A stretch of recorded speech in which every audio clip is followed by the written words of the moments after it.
I'm sitting here, alone in my apartment, trying to find some sort of comfort in the quiet of the night. The kind of silence that usually calms me, but tonight, it's different. My mind feels restless, jumping between thoughts I can't control. Memories I've worked hard to bury are suddenly coming back, shadows from darker times. That's when I hear it, a faint laugh. It's distant at first, like a whisper just at the edge of my hearing. At first, I think I'm imagining it, you know? Like when your brain plays tricks on you in the middle of the night. But something about it chills me to the core. I stop what I'm doing and listen closely, trying to catch it again. It must be the wind, or maybe some kids outside. Yeah, that's it. But then I remember it's late, and the streets are dead quiet.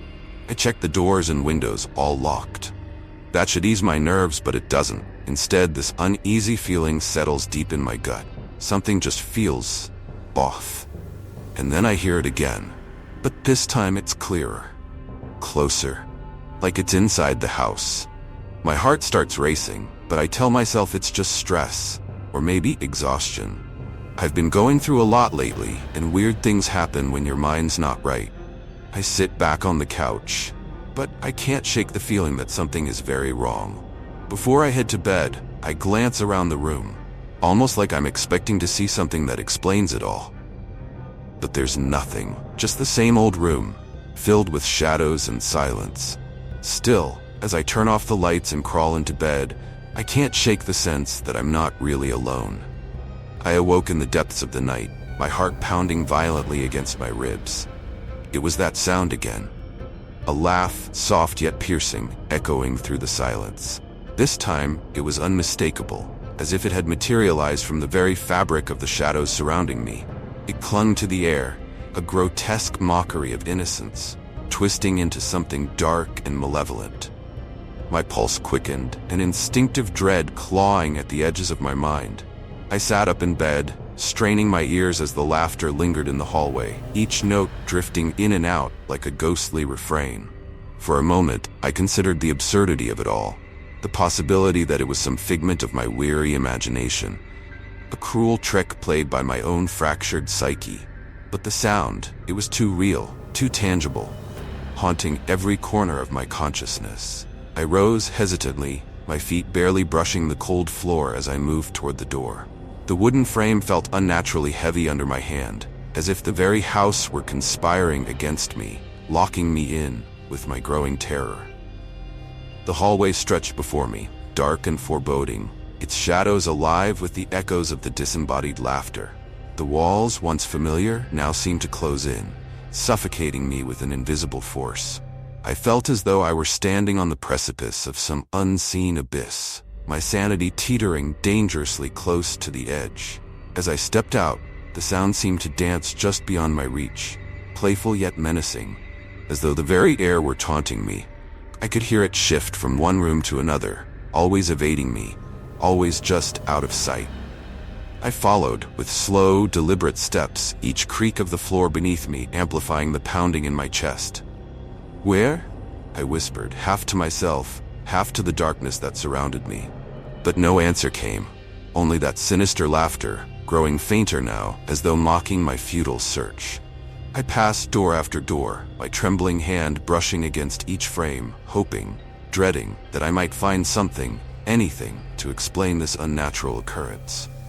Finally, I reached the living room, but the laughter had ceased entirely. Silence engulfed me like a shroud, thick and suffocating, pressing in on all sides. My breaths came shallow, my skin crawling with an overwhelming sense of dread. Something was watching me. I could feel it, a presence lurking just out of sight, hiding within the very walls that once offered me comfort. I stood frozen, trapped in the silence that was far more terrifying than the laughter itself. There was no laughter, no movement, only the oppressive weight of the unknown, of something that should not be, and yet was. I returned to my bed, but sleep, I knew, would evade me. The silence had shifted. It was no longer the peaceful solitude I once cherished. Now it was a hollow, that living thing, brimming with an unspeakable terror that gnawed at my soul. For the first time, I began to fear that whatever haunted me was not merely of the mind, but something far worse. something that had come to stay. The day greeted me with an unwelcome clarity, the pale light of morning creeping through the windows, illuminating the dust that danced lazily in the air. Yet, even in the daylight, I could not shake the sense of foreboding that clung to my every thought. I moved through the motions of the day, preparing breakfast, reading aimlessly, but all felt hollow, like an elaborate act to distract from the deepening fear gnawing at my core. The laughter from the night before lingered, echoing in the recesses of my mind, growing louder in the silence. I tried to reason with myself, to rationalize the impossible. Fatigue, stress, perhaps even a fevered dream. These explanations cycled through my mind, each less convincing than the last. I could not deny the weight of unease that pressed upon me, a presence that seemed to lurk in the very walls of the house. The laughter, oh, that accursed laughter, it had wormed its way into my thoughts, twisting every shadow into something sinister, every quiet moment into an unbearable tension. By late afternoon, as the sun sank toward the horizon, a heaviness settled in the air. The house seemed to darken, as though the very structure itself braced for some inevitable, unspeakable intrusion. I paced the floors, restless, my every nerve on edge, listening, always listening, for the return of that hideous sound. And then, as if on cue, it came. The laughter. It began as a faint titter, a child's laugh, muffled and distant, as though coming from the deepest corners of the house.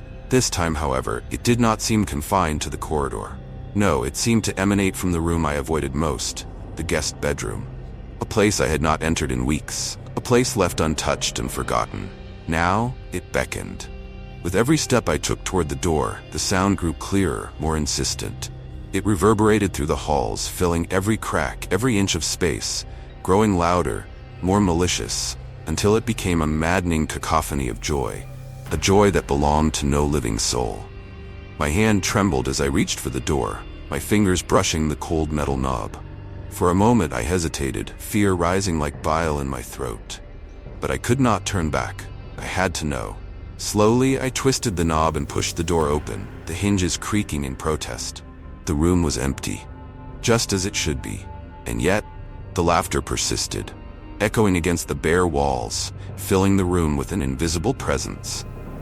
I stood frozen in the doorway, my breath shallow, my heart pounding in my ears. I scanned the room, my eyes darting to every corner, every shadow. But there was nothing.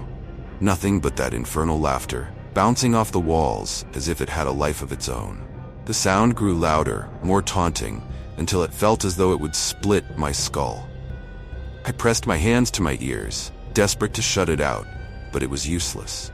The sound was inside me, crawling beneath my skin, suffocating me with its relentless, mocking glee. At last, I stumbled back, slamming the door shut behind me. The laughter stopped, cut off as abruptly as it had begun. The silence that followed was deafening, a void that threatened to swallow me whole. I stood there, panting, trembling, my back pressed against the door, afraid to move, afraid to breathe. And in that moment, I understood. This was no dream, no hallucination. The laughter was real, and it had come from somewhere beyond the veil of reason, from a place I could not fathom. Something was in this house, something that had taken root in the darkness, feeding on my fear, waiting for me to fall deeper into its grasp. As night began to creep in once more, I knew with a sickening certainty that it would return. And when it did, I feared it would not be satisfied with mere laughter. That night, the air felt thick, oppressive, as if it carried with it some unspeakable weight that pressed down upon my chest, making each breath laborious, strained. I could feel the walls closing in around me, the house itself shifting, becoming something foreign and hostile, no longer a sanctuary, but a prison. I had hoped, foolishly, that perhaps I had imagined the horrors of the previous nights, that in the light of reason they would wither like a bad dream upon waking. Yet as darkness enveloped the house, I knew that the terror had only begun. It returned, the laughter, a soft, childlike giggle, more haunting than before. It was closer now, no longer muffled or distant, but weaving through the very fibers of the air, brushing against my skin like a chill. My body tensed as the sound slithered through the house, each note vibrating with a dreadful familiarity. I knew that laugh. It gnawed at the edges of my memory, tugging at something buried deep within, something I had long wished forgotten. I sat on the edge of the bed, my heart beating wildly in my chest, my thoughts a tangled mess of fear and confusion. How could this be? How could I hear the laugh of a child that never existed? I had no children, and yet that sound, that awful mocking sound, it stirred something within me, a wound I had sealed away long ago. It was then that the memories began to creep in, unbidden, like dark shadows flooding into a room. I had tried so hard to forget, tried so hard to bury the pain, the loss of something I had never truly had. There had been a time when I had imagined myself a father, when I had allowed myself to dream of a life filled with warmth and light, of small hands clinging to mine, of laughter ringing through the halls.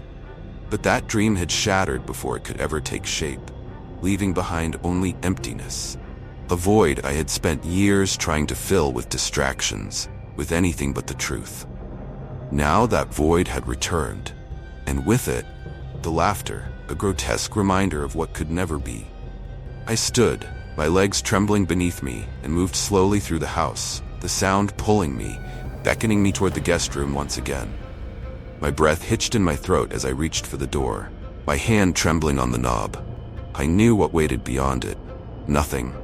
The room would be empty, just as it always was. And yet, the laughter persisted, growing louder, more insistent, as if it were daring me to confront the ghosts that haunted me. I flung the door open. The room was as it always had been, bare, untouched. But the sound, it filled the space, echoing off the walls surrounding me, suffocating me. I pressed my hands to my ears, but it was no use. The laughter had taken root in my mind, burrowing deep into the recesses of my thoughts, dragging forth every buried fear, every regret, every unspoken longing. I staggered back, overwhelmed by the weight of it all. The room spun, the walls seemed to pulse with a life of their own, and I could feel the presence. The thing that had claimed this house, this place, this part of me that I had tried so desperately to forget. It was not a child, not a ghost of flesh and bone, but something darker, something that fed on my pain, my regret, my loss. In that moment, I understood. The laughter, the presence, the thing that haunted these halls, it was me. It was the part of me I had tried to kill, the part that remembered the dreams, the hopes, the life I had never lived. And now it had come back, not to haunt me, but to consume me. As I stumbled out of the room, I felt the walls close in once more. The house sealing me inside, trapping me within the prison of my own making. And I knew then that there was no escape. The laughter would never stop. It would follow me, haunt me, until there was nothing left but the empty echo of what could have been. The night was suffocating, the air thick with an unnatural stillness, as though the world itself had ceased its breath in morbid anticipation. I lay in bed, drenched in a cold sweat, the silence around me a palpable force, pressing in on all sides. Yet beneath the silence, beneath the hollow emptiness of the house, I heard it again, that sound, that infernal laughter, twisting and curling through the corridors like a serpent, wrapping itself around my mind, squeezing until I could no longer think of anything else. I told myself it was a dream. I wanted so desperately to believe it was only a trick of the mind, a cruel manifestation of some long-buried guilt or sorrow. But deep down, I knew that the laugh was real, that it had a source, a presence that lingered just beyond the veil of the waking world. And then I heard it, footsteps. Soft, delicate, yet unmistakable, padding down the hall outside my bedroom door. My blood ran cold. I froze, the breath in my lungs seizing as though my body had forgotten how to function. They were the footsteps of a child, slow, deliberate, each one falling with the eerie precision of something too calculated to be natural.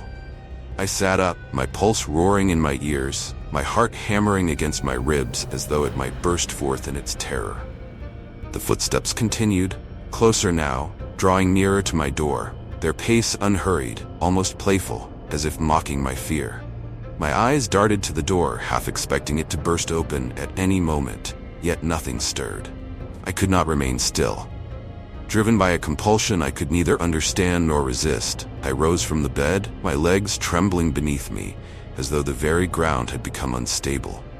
Each step I took toward the door felt like a descent into madness, the air around me thickening, suffused with a malign presence I could not see but felt pressing in on me from every direction. With a shaking hand, I grasped the door handle and pulled it open, my heart stalling in my chest as I gazed into the dimly lit hallway. Empty. The corridor stretched before me, bathed in the faint, sickly glow of the moonlight filtering through the windows, casting long, distorted shadows that danced and twisted like specters. But I was not alone. I saw it then, a fleeting movement at the far end of the hall, a shadow no larger than a child, darting from one wall to the other with impossible speed. My blood turned to ice. I knew what I had seen, though my mind rebelled against the truth. It was no trick of the light. That shadow was real, and it had form, substance, and intent. My legs moved of their own accord, dragging me forward, closer to the spot where the figure had vanished. Each step felt heavier, as though the weight of the entire house had descended upon me, pulling me down into some unfathomable abyss. The laughter returned, louder now, reverberating through the walls, a grotesque symphony of madness that filled every corner of the house, echoing in my skull until I thought I would scream. I reached the end of the hall, and there it was again, the shadow. But this time, it lingered, hovering just outside the door to the guest room, as if waiting for me. Its form was indistinct, flickering in and out of focus, but I could make out the vague silhouette of a small figure, a child, standing in the gloom. My breath caught in my throat, my limbs frozen in place as I watched, horrified, as the shadow turned toward me. It did not move, but I felt its gaze, felt the cold, oppressive weight of its stare burrowing into my soul. The laughter ceased, replaced by a silence so profound it seemed to swallow the world whole. For what felt like an eternity, we stood there, the shadow and I, locked in some grotesque dance of fear and fascination. And then, without warning, it vanished, slipping through the door to the guest room as though it had never been. I was left standing in the dark, my body trembling, my mind unraveling as I realized the terrible truth. I was not alone in this house. I never had been.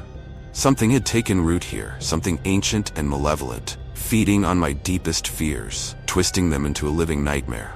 And now it had revealed itself. I was no longer certain of the passage of time. Hours, perhaps days, had blurred into one another, my sense of reality unraveling thread by thread. The house had become a labyrinth of shadows, its walls a prison of torment that seemed to shift and contort with every step I took.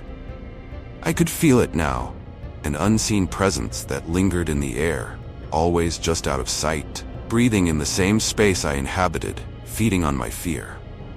The laughter. Oh, that cursed infernal laughter. It had woven itself into every corner of my mind, a ceaseless echo that refused to fade.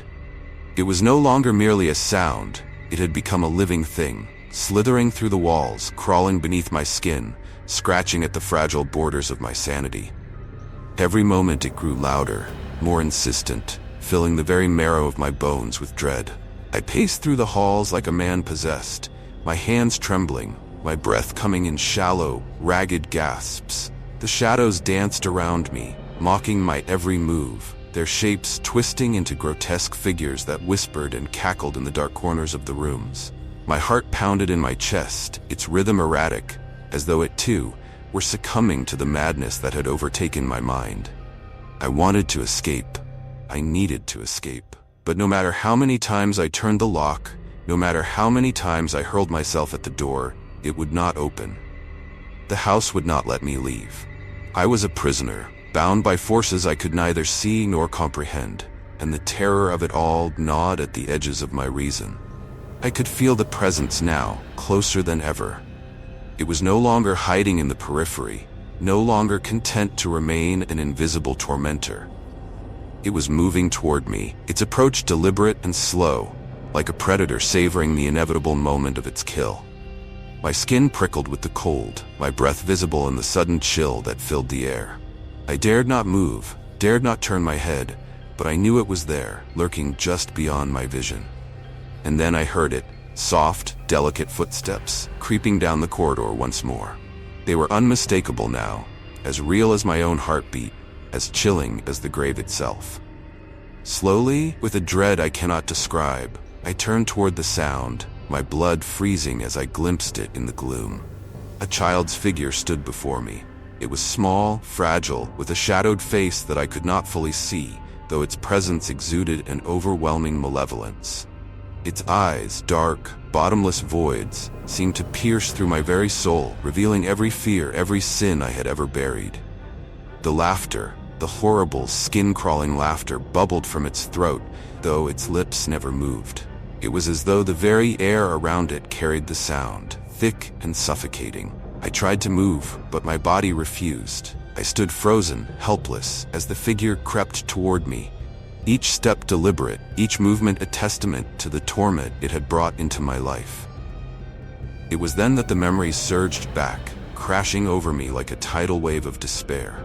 The child, the shadow, it was the embodiment of something far deeper, far more tragic than I had ever dared to confront. I had lost something, someone, long ago. A child. One I had never known, yet one whose absence had haunted me in ways I could not name. The laughter was not a mockery of me, but of the life I had never allowed myself to grieve. It was the echo of a soul never born, a phantom of what could have been. And now that phantom had returned, not as a memory, but as something far darker, an entity born of sorrow, resentment, and rage. I fell to my knees, my head spinning with the weight of it all. My mind, fragile and frayed, could no longer bear the strain. I was lost, trapped in the nightmare of my own making, and there was no escape. The child stood before me now, silent and still, its laughter having faded into the void. I could feel its gaze burning into me, could feel the oppressive force of its presence pulling me down into the abyss. And then, with a final breath, it spoke, though the words were not of the physical world, but an echo that reverberated through the darkest recesses of my mind. You can never leave. With that, the last thread of my sanity snapped. I collapsed to the floor, my body convulsing as the house closed in around me, its walls shifting, shrinking, until I could no longer discern where I ended and it began. I was no longer a man. I was a fragment of the madness that had consumed me, a soul entwined with the very horror that had taken root in the house. The laughter returned, louder than ever, filling the void, filling me, until it was all that remained. And then nothing. The silence that followed was absolute. The child was gone, the house still. But I knew, even as I lay there in the dark, that I would never truly escape. The horror had claimed me, and I would remain here, forever a prisoner of my own guilt, my own mind, my own creation. I was never alone. I never would be. Thank you for watching. This video, like all the others on the channel, is made especially for you who love chilling content. I put a lot of care into creating each one. Please support the channel by subscribing so you won't miss any notifications and can help it grow. Be sure to watch the video on your screen now so we can stay connected. Thank you from the bottom of my heart. See you in the next one.